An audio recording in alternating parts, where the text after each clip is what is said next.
Why did God permit pain? To give us the opportunity to share in the passion of Christ. It's a gift of love. Like, for example, once I met a lady who was in terrible pain of cancer, and I told her that this is about the kiss of Jesus, a sign that you have come so close to Jesus on the cross that he can kiss you.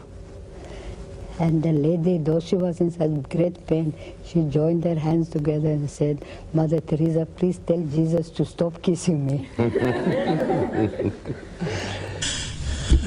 I'm Father Bernard Healy, I represent the Rhode Island Catholic Conference. The conference joins many in the faith community who oppose this legislation, not only because it violates the most basic tenet of our belief in the sacredness of all human life, but also because of the many dangers that legislation poses to the most vulnerable populations. You submitted written testimony from many of the people who testified. We submitted 23 copies, around 4 o'clock. I don't know if it's in your folder yet. Thank you. And that answers a lot of the questions that have been asked. Representative CORVESE. Just, again, not so much with the chairman's permission, just as an addendum to what Mr. BRACY was talking about.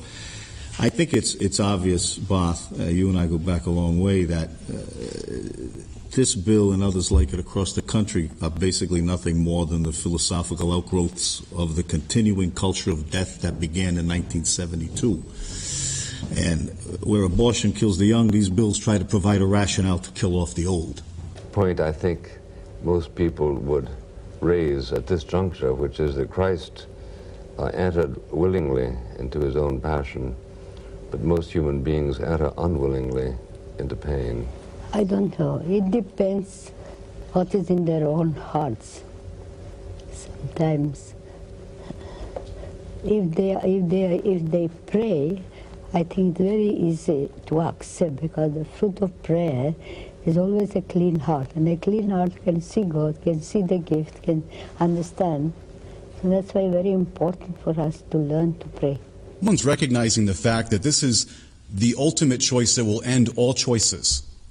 People are given the opportunity to make an autonomous choice that will end all other choices forever, when in fact, at the end of life, there are many beautiful choices to make.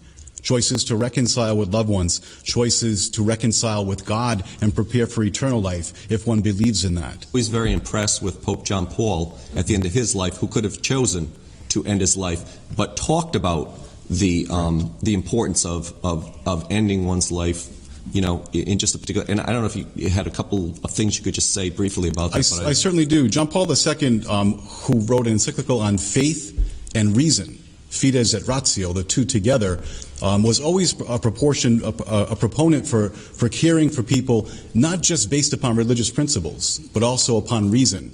And one of his great heroes in the faith is St. Thomas Aquinas. St. Thomas Aquinas argues against physician-assisted suicide and against suicide itself, not based upon faith primarily, but based upon justice and upon responsibility to the community. So St. Thomas Aquinas, along with John Paul II, would say that the community is being deprived of a person that is essential and important and vital, namely himself or herself. And so in other words, we have a responsibility to reach out in love to those who are suffering. The community has to reach out. We deny the community the possibility of caring for those who are terminally ill, those who are vulnerable, those who are weak. Not only do we deprive the person of life, we deprive ourselves as a community with the possibility of caring for those most in need at the end of life.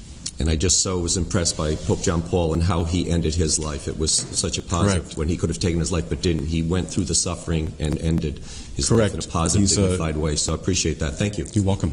If you come to our house here in Washington, the home of peace, gift of peace, you would be surprised to see on the suffering faces just beautiful smile. Those are terrible suffering. I hear that. Because they're content, because they get so love. It depends on ourselves how we help them to accept the suffering as a gift, or a sharing, or a greater love, or something like that. That will uplift them instead of pressing them down.